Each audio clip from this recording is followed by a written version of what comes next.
तर जळगाव जिल्ह्यामध्ये सुरू असलेल्या मुसळधार पावसामुळे हतनूर धरणात पाण्याची आवक झपाट्याने वाढते। धरणातून होणाऱ्या विसर्गातही चांगलीच वाढ झाली आहे। सध्या धरणाच्या 41 पैकी 36 दरवाजांमधनं तापी नदी पात्रात 1,85,828 क्युसेक पाण्याचा विसर्ग केला जातोय।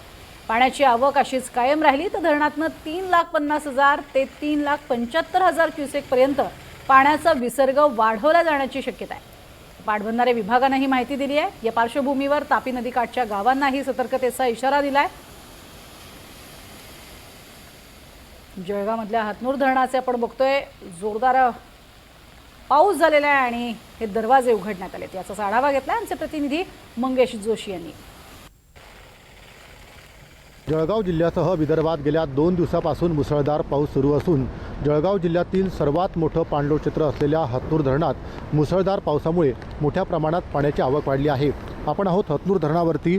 गेल्या 24 तासापासून मुसळधार पाऊस सुरू असल्यामुळे हतनूर धरणात मोठ्या प्रमाणात पाण्याची आवक वाढली असून धरण पूर्ण क्षमतेने भरल्याने धरणाचे 36 दरवाजे हे उघडण्यात आले असून धरणातून 1,85,828 क्युसेक पाण्याचा विसर्ग जो आहे हा तापी नदी पात्रात सोडण्यात येत आहे।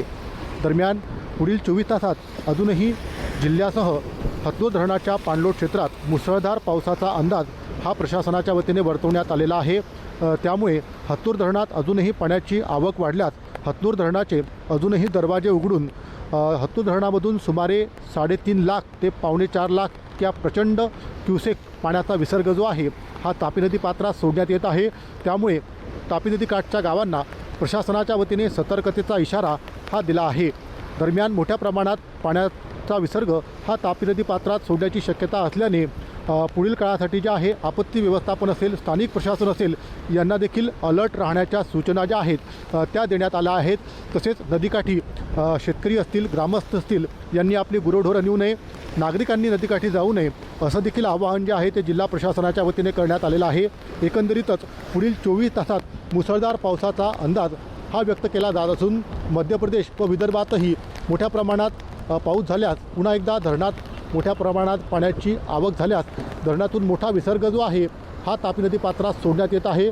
त्यामुळे नागरिकांनी देखील खबरदारी घेण्याचं आवाहन जे आहे ते जिल्हा प्रशासनाच्या वतीने करण्यात आलं आहे। मंगेश जोशी, NDTV मराठी, जळगाव।